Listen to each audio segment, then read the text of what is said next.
সবাইকে স্বাগত জানাচ্ছি বিটিভিউজে। আপনাদের সাথে আছি আমি সুস্মিতা দাস। ফিলিস্তিন ইস্যুতে আরব দেশগুলোর মধ্যে বিভাজন খুবই স্পষ্ট। কোনো কোনো দেশ গাজায় ইসরায়েলের গণহত্যার বিরুদ্ধে আরবদের ঐক্যবদ্ধ হওয়ার আহ্বান জানালেও বেশিরভাগ দেশই গোপনে ইসরায়েলি গণহত্যাকে সমর্থন দিচ্ছে। তারা কোনোভাবেই যুক্তরাষ্ট্রের ইচ্ছার বিরুদ্ধে যেতে আগ্রহী নয়। ফিলিস্তিনের মুক্তি বা স্বাধীন রাষ্ট্র গঠনের দাবি আদায় তাদের কাছে একেবারেই গৌণ।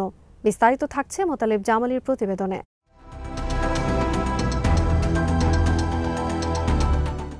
মিশর, জর্ডান, সৌদি আরব, সংযুক্ত আরব আমিরাত ও বাহরেইন সহ কিছু দেশ হামাস ও ইসলামিক জিহাদ সহ ফিলিস্তিনি প্রতিরোধ আন্দোলনগুলোকে সম্পূর্ণভাবে নির্মূলের পক্ষে।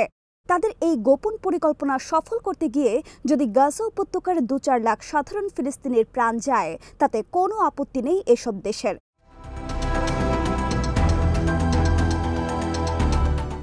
কিছুদিন আগে বাহরাইন সহ কোনো আরব দেশ জাতিসংঘে দেওয়া বক্তব্যে গাজায় ইসরায়েলের চলমান গণহত্যার জন্য হামাস সহ ফিলিস্তিনি প্রতিরোধ সংগঠনগুলোকেই দায়ী করেছে।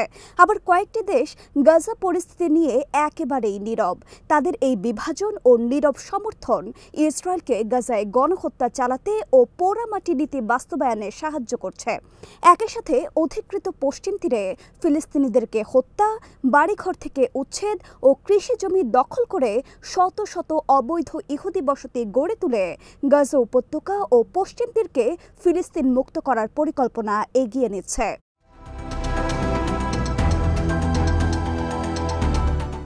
গাজায় ইসরায়েলের চলমান গণহত্যা সম্পর্কে মার্কিন সাংবাদিক ও লেখক বব উডওয়ার্ডের বই ওয়ারে উল্লেখ করা হয়েছে যে কিছু আরব দেশ সাবেক মার্কিন পররাষ্ট্রমন্ত্রী অ্যান্টনি ব্লিংকেনকে জানিয়েছিল ফিলিস্তিনিদের ওপর ইসরায়েলি আগ্রাসনে তাদের কোনো আপত্তি নেই। শুধু একটি ব্যাপারে তাদের আপত্তি ছিল, আর সেটি হচ্ছে নিহত ফিলিস্তিনিদের ছবি যেন সংবাদ মাধ্যমে প্রকাশ করা না হয়। নারী ও শিশুসহ নিহত ফিলিস্তিনিদের লাশের ছবি প্রচার করা হলে তা তাদের দেশের জনগণের মধ্যে অসন্তোষ তৈরি করতে পারে।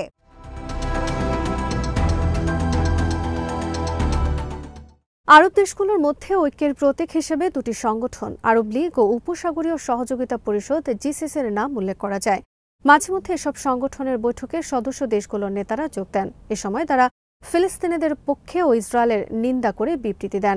তখন মনে হয় ফিলিস্তিনিদের প্রতি আরব দেশগুলোর সহানুভূতির সমর্থন আছে।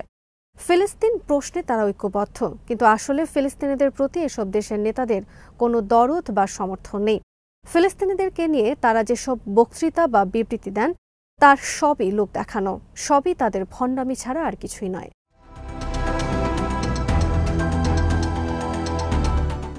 মার্কিন প্রেসিডেন্ট ডোনাল্ড ট্রাম্প যুদ্ধবিধ্বস্ত গাজা উপত্যকার পুনর্গঠনের নামে ভূমধ্যসাগরের তীরবর্তী ছোট্ট কিন্তু অত্যন্ত মূল্যবান এই ভূখণ্ড দখলের পরিকল্পনা করেন। তিনি গাজার ২৩ লাখ ফিলিস্তিনিকে মিশর ও জর্ডান সহ কয়েকটি দেশে পাঠিয়ে দিয়ে সেখানে বিশ্বের অন্যতম সেরা বিনোদন ও পর্যটন কেন্দ্র গড়ে তোলার পরিকল্পনার কথা জানান। তার এই পরিকল্পনা তা সারা বিশ্বে ব্যাপক সমালোচনার মুখে পড়ে।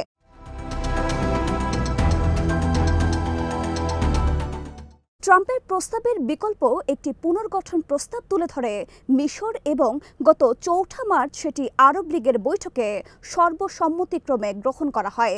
কিন্তু ইসরায়েল ও যুক্তরাষ্ট্র এই প্রস্তাব প্রত্যাখ্যান করলে আরব দেশগুলো আর কোনো সাড়া শব্দ করেনি, বরং কয়েকটি দেশ ওয়াশিংটনে ইসরায়েলের পক্ষেই লবিং করেছিল বলে আরব বিশ্বেও কয়েকটি মিডিয়ায় প্রকাশিত খবরে বলা হয়েছিল।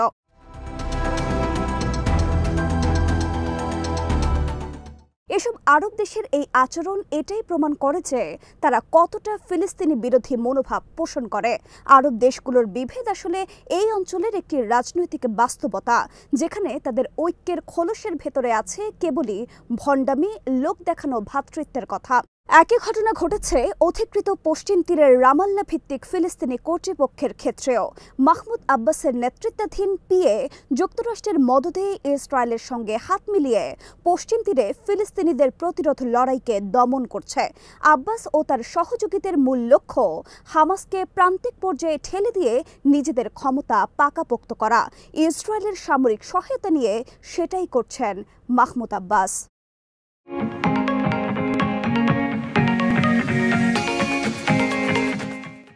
কয়েকটি আরব দেশ ইসরায়েলের আগ্রাসন গণহত্যায় ক্ষোভ প্রকাশ করলেও তাদের আসল চিন্তা হামাস, লেবাননের হিজবুল্লাহ ও ইয়েমেনের হুথি বিদ্রোহীদের পৃষ্ঠপোষক ইরানকে কিভাবে শায়েস্তা করা যায় তা নিয়ে। ইরানের প্রতি শত্রুতা হামাস, হুথি ও হিজবুল্লাহর উত্থানকে ঠেকাতে, তাই তারা ইসরায়েল ও যুক্তরাষ্ট্রের সহযোগী শক্তি হিসেবে কাজ করছে। আঞ্চলিক অস্থিরতায় নিজেদের ক্ষমতার মসনদ যাতে হুমকির মুখে না পড়ে সেটা তারা নিশ্চিত করতে চান যুক্তরাষ্ট্র ও ইসরায়েলের সমর্থন ও সহযোগিতা নিয়ে। সে কারণেই তারা গাজার গণহত্যা নিয়ে চুপচাপ এবং নিষ্ক্রিয় রয়েছে।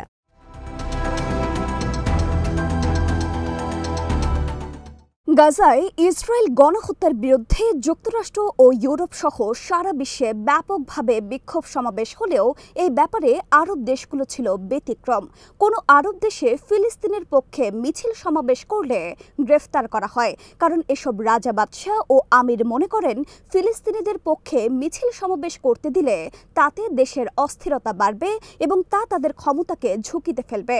কিন্তু এসব শাসক বুঝতে পারছে না যে ইসরায়েলের গণহত্যার প্রতি সমর্থন একদিন তাদের পতন ডেকে আনতে পারে।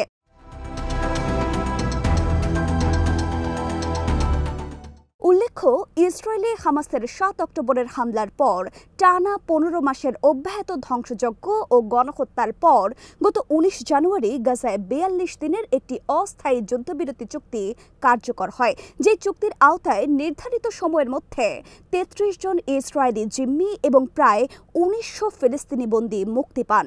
কিন্তু মার্কিন প্রেসিডেন্ট ডোনাল্ড ট্রাম্পের ইন্ধনে দখলদার ইসরায়েল অস্ত্রবিরতি চুক্তি লঙ্ঘন করে গাজায় আবারও গণহত্যা শুরু করে।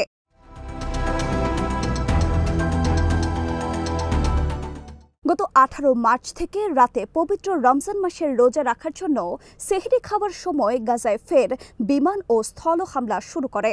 বর্তমানে হামলার তীব্রতা এতটাই বাড়ানো হয়েছে যে খান ইউনিস ও গাজা সিটি সহ উপত্যকার অধিকাংশ এলাকার সব ভবন ও স্থাপনা মাটির সাথে মিশে গেছে। জাতিসংঘের তথ্য অনুযায়ী নির্বিচার হামলায় প্রতিদিনই হতাহত হচ্ছে শতাধিক শিশু, নারী পুরুষ তো আছেই।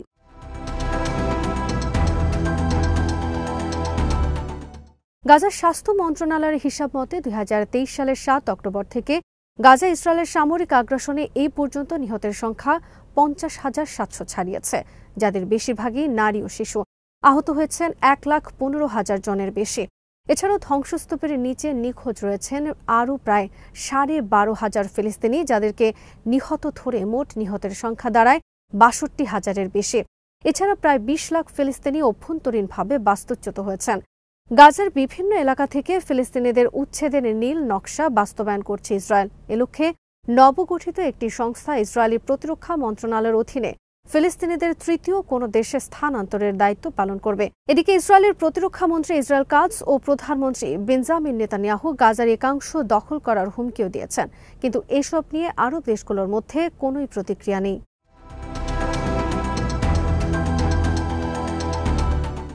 এই প্রসঙ্গে ইসরায়েলের সাবেক প্রধানমন্ত্রী গোল্ডা মেয়ারের একটি কথা খুবই প্রণিধানযোগ্য। ১৯৬৯ সালে ডেনিস মাইকেল রোহান নামের একজন অস্ট্রেলীয় নাগরিক আল আকসা মসজিদের ২টি স্থানে অগ্নিসংযোগ করে। বিষয়টি নিয়ে সমগ্র মুসলিম বিশ্বেই তীব্র প্রতিক্রিয়া সৃষ্টি হয়।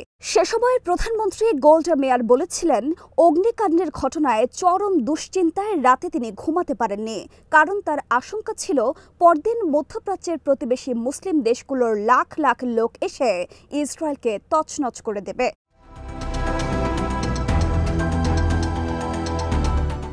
কিন্তু পরদিন তিনি অবাক বিস্ময়ে দেখলেন কোনো কিছুই ঘটছে না।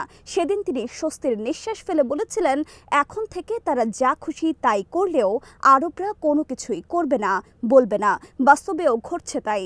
ফিলিস্তিন, লেবানন ও সিরিয়ার অনেক এলাকা ইসরায়েল ইতোমধ্যেই দখল করে নিয়েছে, কিন্তু এই নিয়ে আরবদের কোনোই মাথা ব্যথা নেই। তারা বরং আমেরিকার মধ্যস্থতায় ইসরায়েলের সাথে সম্পর্ক স্বাভাবিক করার জন্য ব্যতিব্যস্ত।